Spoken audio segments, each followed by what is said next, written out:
Kita masuk ke pokok bahasan yang pertama, pengantar di materi mata kuliah mekanika tanah.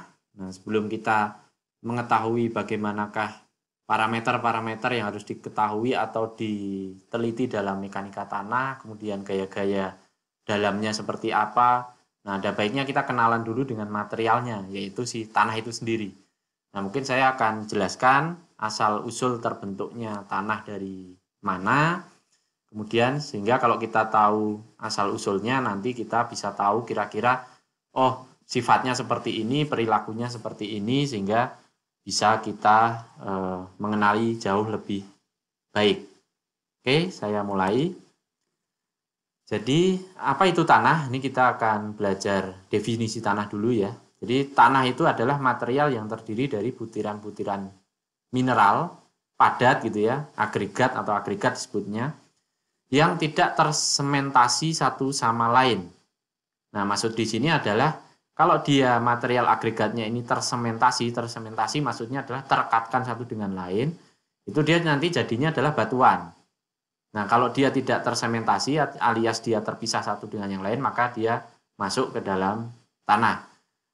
Dan atau bahan organik yang melapuk. Nah, ini bisa dari misalkan pohon, rumput, daun gitu yang memang melalui proses pelapukan dia akan menjadi butiran tanah juga, di mana di antara butiran terdapat ruang-ruang kosong yang terisi oleh zat cair dan udara.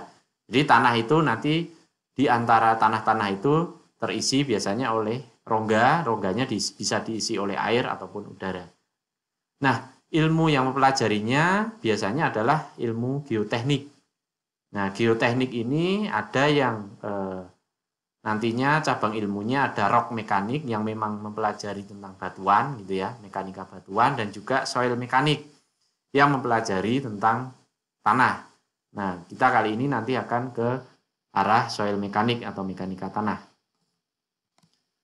Oke, nah ini perbedaan utama tanah dan batuan apa kira-kira? Nah, kalau tanah tadi ya, karena tidak ada unsur tersementasi, dia relatif lebih mudah terurai menjadi unsur mineral atau partikel-partikel organik. Nah, kalau batuan atau rock ini memiliki sifat ikatan internal atau kohesi, dan juga akibat kayak tadi adanya pengaruh sementasi material yang mengikat agregat satu dengan lainnya, sehingga dia mampu mempertahankan ikatan antar butirannya secara kuat. Oke, nah ruang lingkupnya apa kira-kira yang akan kita pelajari? Nah ini karena tadi saya sampaikan ya, tanah ini mau tidak mau, suka tidak suka harus kita pelajari karena pasti akan menggunakan material tanah ini sebagai salah satu material konstruksi, bahkan digunakan untuk menempatkan konstruksi kita yaitu pondasi. Kalau material konstruksi nanti berarti seperti timbunan, kita pakai material tanah ini. Maka kita harus mempelajari sifat-sifat si tanah tadi. Misalkan asal-usul pembentukan, kemudian distribusi ukuran butirannya. Ada butiran kasar, butiran halus. Kemudian dari butiran biasanya nanti bisa kita klasifikasikan, selain juga nanti dengan sifat-sifat yang lainnya. Kemudian kemampuan dia mengalirkan air. Nah ini harus diperhatikan juga. Kalau di bendungan terutama, untuk menimbun bendungan gitu ya, kita harus mempelajari kira-kira ini air ini nanti merembesnya kecepatannya berapa, apakah mengakibatkan kelongsoran tidak dari debit air yang merembes, seperti itu. Kemudian sifat kemampatan kalau dia dibebani. Nah, tanah ini kalau dibebani nanti dia tambah turun enggak, mampat tidak. Nah, ini kita harus pelajari juga. Supaya nanti kalau kita merencanakan jalan, jangan sampai elevasinya direncanakan 5 meter gitu ya. Ternyata baru setengah tahun turun jadi 4 meter. Nah ini nanti tentu saja akan berdampak pada kekuatan konstruksi kita. Kemudian ada kapasitas daya dukung terhadap beban, ini hubungannya sama pondasi. Kemudian tegangan geser, ini nanti hubungannya sama lereng, kestabilan lereng dan longsor tadi ya. Ini dan lain-lain. Nah ini nanti akan kita pelajari, jadi mekanika tanah, saya sampaikan lagi, cabang ilmu pengetahuan yang pelajari sifat-sifat fisik dari tanah dan juga perilaku massa tanah akibat menerima berbagai macam gaya. Nah, kalau mekanika teknik kan struktur. entah balok, kolom, dan lain sebagainya. Nah, ini kalau di sini gaya ini bekerjanya nanti di material tanah. Oke, sebelum kita masuk ke lebih dalam, kita akan mempelajari siklus batuan. Jadi sebenarnya antara batu dan tanah ini sama-sama terbentuknya dia sebagai sistem satu kesatuan siklus. Tanah sendiri itu terbentuk akibat dari pelapukan batuan. Dan batuan sendiri nanti juga terbentuknya sebenarnya dari tanah. Nah, memang melalui proses fisik dan kimiawi nanti yang membentuk sistem batuan itu. Nah, sifat fisik dari tanah ini nanti ditentukan oleh mineral-mineral atau butiran yang terkandung dalam partikel tanah. Dan dari mana batuan itu berasal. Apakah nanti dia dari dalam perut bumi ataupun nanti dia dari dibawa oleh angin, dibawa oleh air, tererosi. Nah, ini nanti sangat akan berpengaruh. Kemudian ini sifat-sifat tadi dipengaruhi oleh ukurannya, bentuknya, dan komposisi kimia dari butiran-butiran tanahnya. Nah, kalau dilihat dari asal-usul pembentukan batuan, ini batuan biasanya dibagi menjadi 3 tipe batuan induk. Yang pertama batuan beku, kemudian ada batuan endapan, dan juga batuan metamorf. Nah, ini bedanya apa? Kita coba akan lihat di slide berikutnya. Nah, ini teman-teman, kita lihat siklus batuan. Nah, ini karena siklus silahkan mau dimulai dari mana dan terakhirnya di mana sama karena ini siklus. Nah, ini misal saya ambil dari tanah gitu ya. Tanah kalau posisinya nanti dia menumpuk dan tersedimentasi, kemudian dia tertimbun terus-menerus dan mengalami pengerasan, dia nanti jadinya adalah sedimentary rock atau batuan sedimen. Nah, ini karena memang proses sedimentasi dan penimbunan tadi secara terus-menerus dalam waktu yang lama. Ini pun nanti kalau sedimentasi ini terekspos kembali, ini terangkat ke permukaan kembali, terjadi pelapukan dan erosi, dia balik lagi jadi tanah. Siklusnya cukup singkat kalau dia langsung ke arah sini. Nah, kalau nanti dia terjadi tekanan dan ada interaksi suhu tapi dia belum berubah secara kimia, maka dia nanti menjadi batuan metamorfik atau metamorfosa. Nah, ini menjadi batuan yang kedua, batuan induk kedua.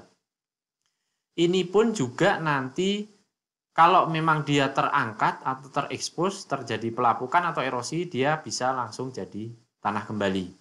Tapi kalau nanti dia mendapatkan tekanan atau temperatur yang lebih tinggi dan tekanan lebih tinggi, dia nanti akan menjadi cair seperti magma.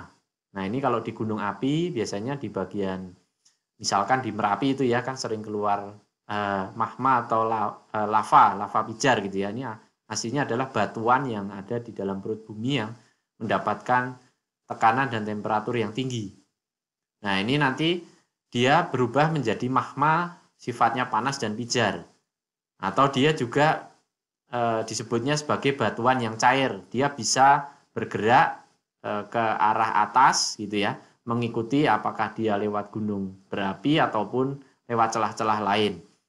Nah, nanti dia akan terjadi misalkan kalau di gunung berapi erupsi gitu ya, sehingga si lava tadi akan keluar ke permukaan tanah, terjadi proses pembekuan akibat interaksi dengan lingkungan, dia menjadi batuan beku. Nah, batuan beku ini kalau nantinya terbawa atau tererosi oleh hujan maupun oleh aliran air, dia dan juga terjadi pelapukan, maka dia menjadi tanah kembali. Ataupun kalau batuan beku ini ternyata nanti masih mendapatkan temperatur atau tekanan yang tinggi, nanti dia bisa dapat atau berubah menjadi batuan metamorfosa. Nah, ini siklus-siklus inilah sebenarnya antara tanah dan batuan ini membentuk suatu siklus. Jadi asal tanah itu ya asalnya dari batuan, batu sendiri ya asalnya memang dari si tanah gitu ya. Jadi ilmu soil mekanik dan rock mekanik dan soil mekanik ini sangat-sangat saling berhubungan. Hanya beda yang dikaji antara tanah dan batuan. Oke, nah tadi disebutkan di sana ada mineral. Sebenarnya mineral ini apa? Mineral adalah senyawa kimia yang dia homogen, non-organik, dan membentuk sistem yang teratur seperti kristal. dan kejadian ini terbentuk secara alami. Nah, jadi mineral itu sebenarnya terdiri dari komposisi dan struktur kristal, gitu ya. Inti dari suatu mineral. Nah, mineral utama di dalam tanah dan batuan itu ada yang pertama namanya silika gitu ya. Kemudian silikat, yang kedua ada carbonates atau karbon, kemudian ada oxide, dan satunya lagi yang kelompok mineral seperti garam-garaman gitu ya. Di sini ada gypsum, ada NaCl kan garam ini dan lain sebagainya. Ini adalah unsur-unsur pembentuk dari mineral. Nah, contohnya kalau mineral lempung.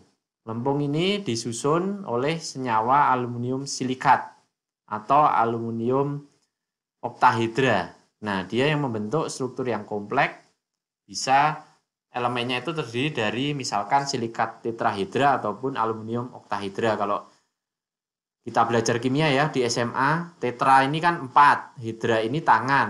Nah, silikat ini adalah unsur utamanya yang dia dikelilingi oleh 4 tangan berupa unsur-unsur dari oksigen. Nah, ini adalah silikat tetrahedra. Nah, ini kalau silikat tetrahedra tunggal seperti ini, nanti kalau yang dia lembaran silika berarti seperti ini. Nah, kalau aluminium oktahedra berarti tangannya ini, penyusunnya ini dikelilingi oleh 8 tangan.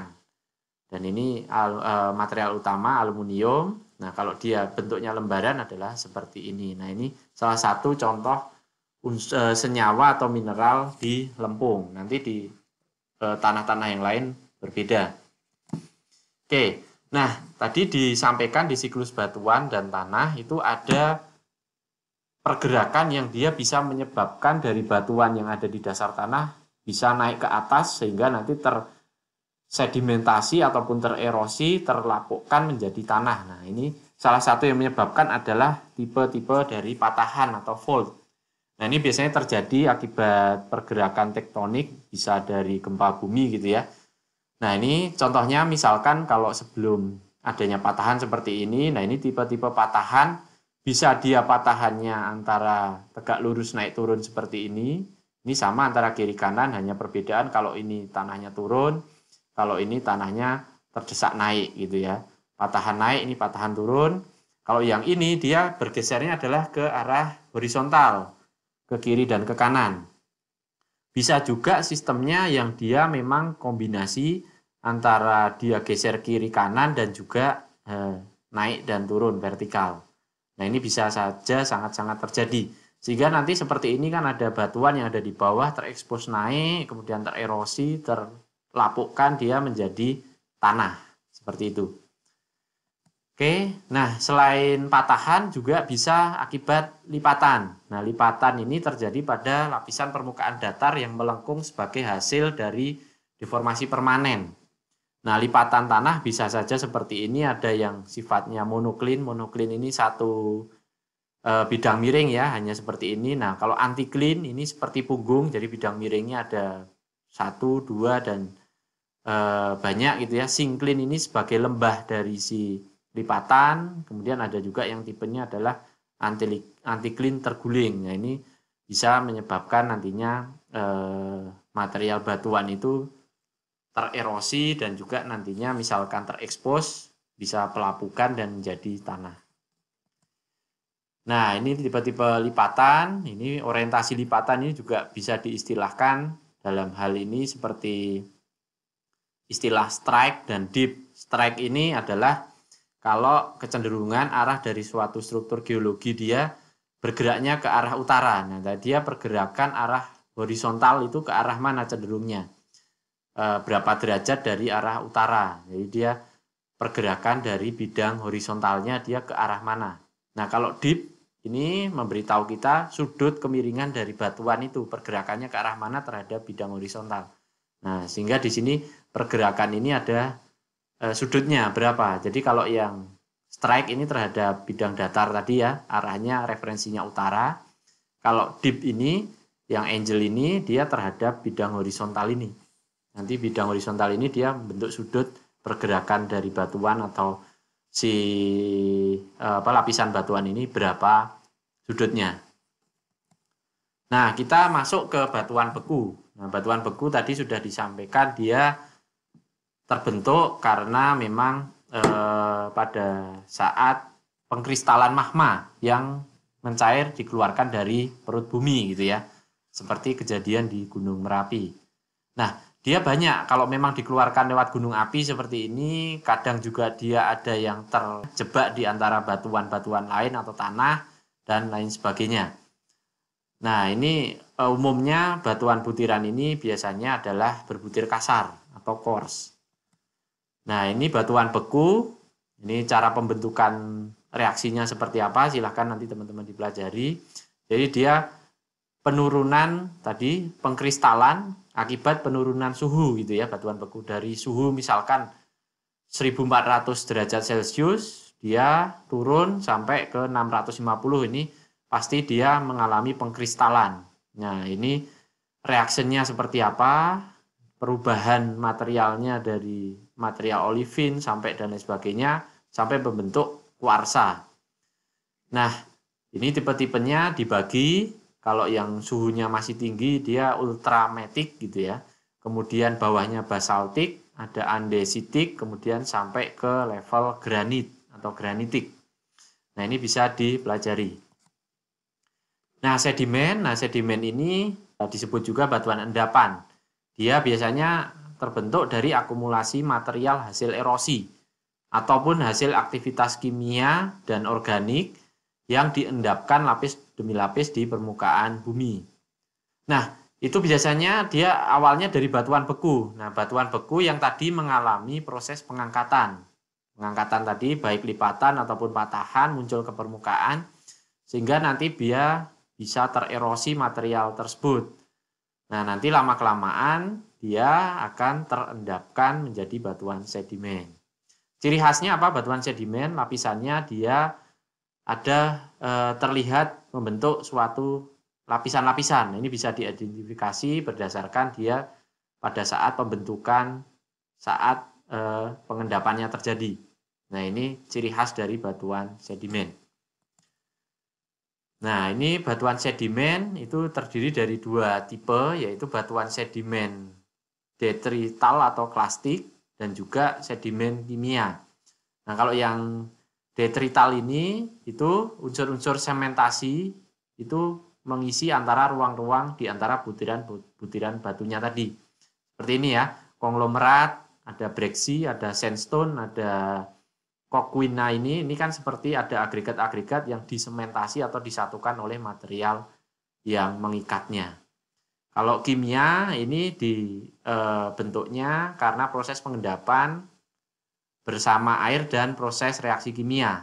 Nah, ini biasanya ada limestone. Limestone ini batu kapur gitu ya. Ada gypsum, dolomit, gamping, bituminous. Nah, ini juga terbentuknya adalah akibat dia sedimentasi. Lanjutkan. Nah, kalau metamorfosa dia metamorf gitu ya, terbentuk karena proses perubahan tekanan P dan temperatur T ataupun kombinasi keduanya. Memang tidak sampai dia itu mengalami perubahan kimia, hanya akibat tekanan dan temperatur tadi. Dan temperaturnya juga berkisar antara 200 sampai 800 derajat. Nah, ini nanti akan mengubah mineral dan hubungan antar parameter butiran atau kristalnya bila batas kestabilannya terlampaui. Nah, ini nanti akan membentuk suatu batuan metamorf. Nah, ini jenis-jenis batuan metamorf. Sisi kiri ini adalah batuan yang sebelum terjadi proses metamorf. Kemudian semakin ke kanan ini adalah beberapa proses ketika dia mendapat low temperatur dan pressure, tekanan rendah gitu, dia akan berubah beberapa materialnya ataupun komposisi penyusunnya. Kemudian nanti semakin ke kanan sampai ke ujung kanan ini mendapatkan high temperatur. Nah, ini nanti akan terjadi perubahan komposisi dan sifat fisiknya, tapi belum secara kimia dia tidak berubah. Nah, nanti kalau dia terjadi melting ataupun terjadi pencairan seperti magma tadi, nah ini sudah terjadi perubahan secara kimia dan fisik, nanti kalau dia dikeluarkan menjadi batuan beku gitu ya. Oke, perubahan tadi didukung oleh suatu faktor, yaitu proses geologi dan perubahan bentuk muka bumi. Ini biasanya disebabkan karena ada hal-hal sebagai berikut nih. Proses geologi dapat dideskripsikan berdasarkan tempat aktivitas dari kegiatan geologi terbentuknya tersebut. Misalkan kalau di permukaan, itu bisa terjadi proses pembentukan atau perubahan geologi itu oleh pelapukan, gravitasi, aliran air, es, angin, dan vulkanik gitu ya. Kalau di bawah permukaan, dia bisa dari aliran air tanah yang ada di bawah permukaan, proses tektonik, pergerakan lempeng tanah atau lempeng bumi, kemudian plutonik, ini adalah batuan atau magma yang terjebak di antara batuan sehingga menjadi batuan beku. Kemudian kasus-kasus khusus, misalkan kalau memang ada jatuhnya benda luar angkasa seperti meteor gitu ya, itu bisa merubah struktur geologi muka bumi. Nah, pelapukan ini apa? Dia adalah proses terurainya atau berubahnya komposisi struktur batuan yang ada di permukaan bumi melalui proses baik kimia, fisik maupun secara biologi. Nah, pelapukan mekanis ini biasanya disebabkan terurainya secara mekanikal.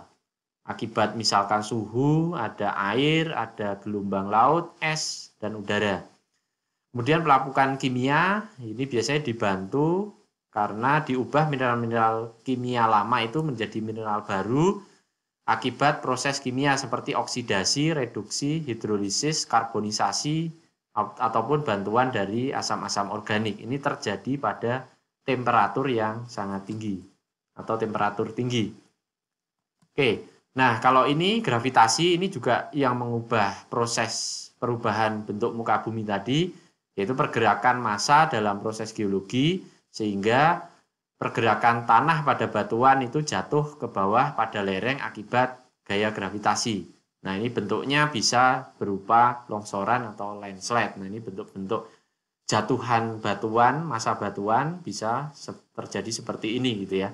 Ada yang sifatnya jatuh, ada yang tumbang, ada yang memang aliran seperti aliran air ataupun yang tergelincir atau sliding seperti ini.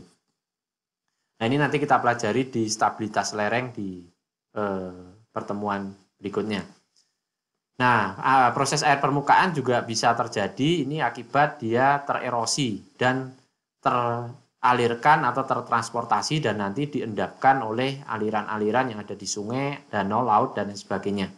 Ini juga nanti mempengaruhi pembentukan muka geologi dari permukaan tanah. Nah, aliran permukaan ada macam-macam, seperti ini ada dendritik ini kayak seperti akar atau ranting pohon gitu ya. Rektangular ini kotak-kotak karena dia mengikuti memang fracture atau patahan-patahannya dari muka bumi. Radial ini biasanya di area pegunungan, dia dari area atas menyebar ke area bawah di sekelilingnya. Kemudian trellis ini dia yang bentuknya seperti pagar ya, tralis gitu ya, dia memang acak antara pergerakannya. Nah, proses pendinginan juga bisa yang mengakibatkan pelapukan tadi, yaitu salah satunya akibat proses glasial. Ini dialirkan oleh es yang ikut terbawa oleh glasial. Nah, ini juga akan menyebabkan perubahan bentuk muka bumi dan juga pembentukan struktur tanah.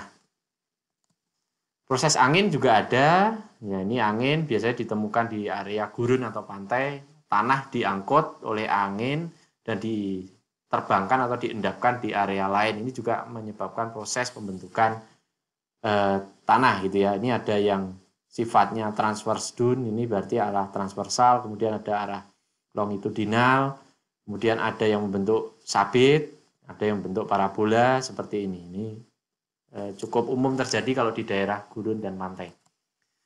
Proses terakhir yaitu vulkanik. Ya, ini vulkanik berarti hasil ekstrusi magma keluar ke permukaan bumi.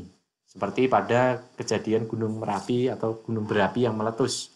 Dan nanti batuan-batuan ini akan dikeluarkan membentuk struktur batuan, gitu ya.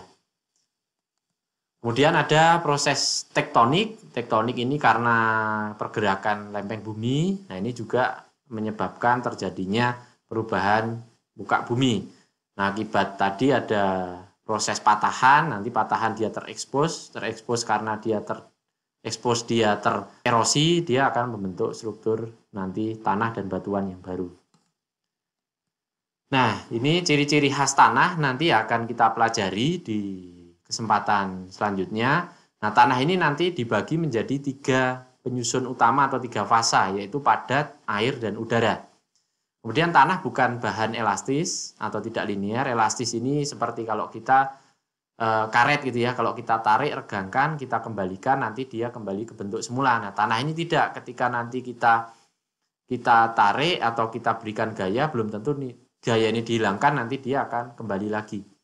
Kemudian sifatnya sangat dinamis, bisa tergantung dari tekanannya, waktu, dan lingkungan. Ini juga akan berbeda-beda setiap kondisinya, akan terus dinamis berubah. Kemudian dia akan spesifik atau berbeda di tiap lokasi, jadi site spesifik ya, tiap lokasi A, lokasi B akan beda-beda. Misalkan tanah di Semarang atas ini, itu tentu saja akan berbeda dengan kondisi tanah yang ada di Semarang bawah sana. Nah, kondisi tanahnya kalau di sini kebanyakan adalah tanah humus gitu ya. Kalau yang di Semarang bawah itu tanah-tanah endapan dari sungai ataupun dari laut. Kemudian juga dia, tanah ini ciri khasnya sensitif terhadap pengambilan sampel. Ini yang nanti kita pelajari, jangan sampai kita mengambil sampel yang seharusnya itu merepresentasikan aktual di lapangan, ternyata kita ngambil sampelnya sembarangan sehingga dia terganggu sampelnya. Nanti parameter yang didapatkan juga berbeda. Mungkin dia jauh lebih jelek ataupun kadang karena terpadatkan malah jauh lebih kuat. Nah, ini yang harus kita perhatikan. Oke, untuk pengenalan asal-usul tanah mungkin saya cukupkan sekian. Ada pertanyaan